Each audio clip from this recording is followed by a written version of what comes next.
Salut les gars, ça bouge? Le film commence avec Jamie, une étudiante assidue, offrant à son professeur, Madame Cohen, un cadeau d'adieu puisque Cohen quitte l'école. Cohen rassure Jamie, en louant ses excellents résultats académiques et en l'encourageant à continuer de travailler dur afin qu'elle puisse accéder à n'importe quel collège de son choix.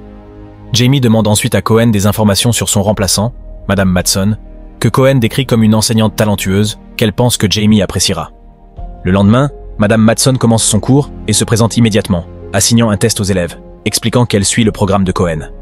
Après le cours, Matson approche Danny, lui demandant des informations sur ses notes et lui rappelant qu'il doit les maintenir pour rester dans l'équipe de baseball. Danny demande s'ils peuvent discuter de ses notes après l'école et Matson accepte.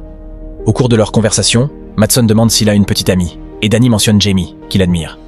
Malgré le fait qu'elle sache que Danny est en couple, Matson commence à s'intéresser à lui.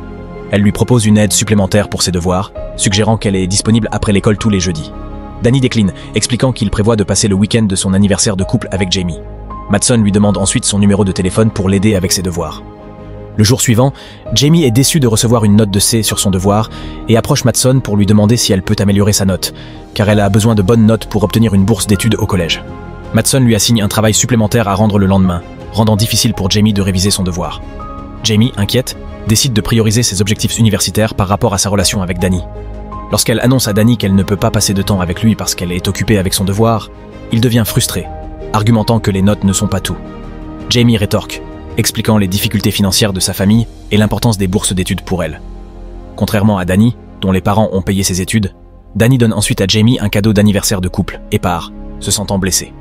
Pendant ce temps, l'équipe de baseball de Danny subit une défaite, ajoutant à sa déception.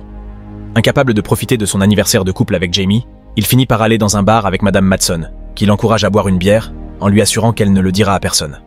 Leur conversation porte sur sa relation avec Jamie et ses difficultés. Le lendemain, Jamie est découragée de voir qu'elle a encore reçu un C sur son devoir. Même après avoir suivi les conseils de Matson, elle soupçonne que Matson peut avoir quelque chose contre elle et se confie à un ami qui l'encourage à parler à nouveau à Matson. Après le cours, Jamie remarque Matson et Danny ayant une conversation rapprochée, ce qui ne fait qu'augmenter ses soupçons. Danny informe Matson que son coach pourrait le retirer de l'équipe de baseball, mais elle le rassure qu'en améliorant ses notes, il restera dans l'équipe. Elle lui propose un tutorat supplémentaire et empathise avec ses préoccupations concernant les attentes de ses parents de le voir intégrer une université prestigieuse comme Stanford.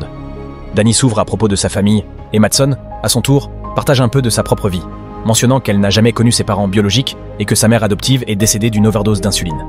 Plus tard, Jamie rencontre Danny et lui confie que Madame Matson note ses devoirs de manière injuste, lui attribuant de mauvaises notes malgré ses efforts. Danny questionne pourquoi Matson ferait cela, mais Jamie semble frustrée lorsqu'elle essaie de poser une autre question. Danny doit partir pour faire des courses pour sa mère.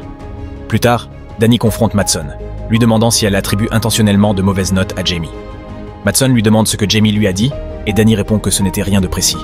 Matson le rassure en lui disant que Jamie se fait simplement des idées. Ils s'embrassent, et quand Danny se retourne, il voit Jamie les observer depuis l'extérieur de la maison. Choqué, Jamie s'éloigne rapidement.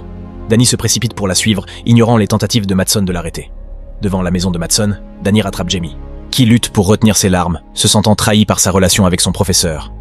Danny tente de justifier ses actions, mais Jamie ne lui fait pas confiance. Tentant de la rassurer, Danny dit qu'il va régler la situation et il retourne chez Jamie. Le lendemain matin, Matson approche Jamie et s'excuse, admettant qu'elle avait tort de lui attribuer un C sur le deuxième devoir et le change en A. Jamie répond de manière sarcastique, soulignant que cette excuse ne résout pas la situation avec Matson et Danny. Plus tard, Matson parle au principal, signalant que Jamie a eu un comportement agressif. Bien que le principal souhaite parler à Jamie, Matson insiste sur le fait qu'elle peut gérer la situation et garantir un résultat positif. Dans le parking, Danny prend des nouvelles de Jamie, qui lui dit que Matson a augmenté sa note, mais avoue qu'elle pense que cela a été fait par culpabilité. Danny assure à Jamie qu'il prévoit de rompre avec Matson cette nuit-là. Jamie lui dit qu'après cela, Matson pourra discuter de leur relation. Danny organise une rencontre avec Matson dans le parc. Lorsqu'elle reçoit son message, elle se sent excitée. Au parc, Jamie exprime d'abord son intérêt pour lui, mais Danny reste ferme, lui disant qu'il désapprouve la manière dont elle a traité Jamie. Matson essaie de le convaincre de rester, mais il s'éloigne, la laissant en larmes. Dans un moment de désespoir, Matson monte dans sa voiture et, dans une décision imprudente, renverse Danny. Elle cache rapidement son corps, nettoie la voiture et plus tard plante le sang de Danny sur la voiture de Jamie à son insu. Le lendemain matin, la police discute de l'affaire d'un adolescent trouvé mort dans le parc. Pendant ce temps, Jamie essaie à plusieurs reprises d'appeler Danny, mais il ne répond pas. Peu de temps après, la mère de Jamie l'informe que la police a appelé. Ils ont trouvé le corps de Danny. La police demande à Jamie et à sa mère de venir au commissariat. Au commissariat, ils rencontrent les parents de Danny, qui blâment Jamie pour la mort de leur fils. Les tensions montent, mais la police intervient pour les calmer. Lors de l'interrogatoire, Jamie explique que Danny avait prévu de venir chez elle après avoir rompu avec sa petite amie. Surprise, Madsen, la police demande à Jamie si elle a des preuves de la relation entre Madsen et Danny. Plus tard, la police rend visite à Madsen chez elle. Elle nie toute relation spéciale avec Danny, affirmant que Jamie invente de fausses accusations.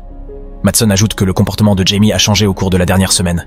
Interrogée sur son alibi lors de l'incident, Madsen affirme qu'elle était au cinéma. Le jour suivant, la police arrive chez Jamie pour chercher des indices.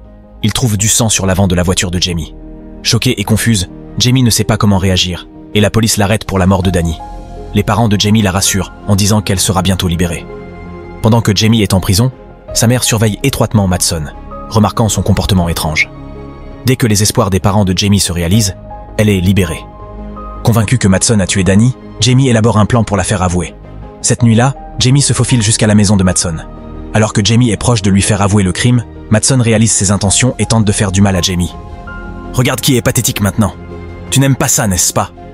Madsen est furieuse à propos de l'enregistreur trouvé et s'approche de Jamie. Alors que Madsen lève la main pour frapper, un détective l'attrape par le bras et la désarme.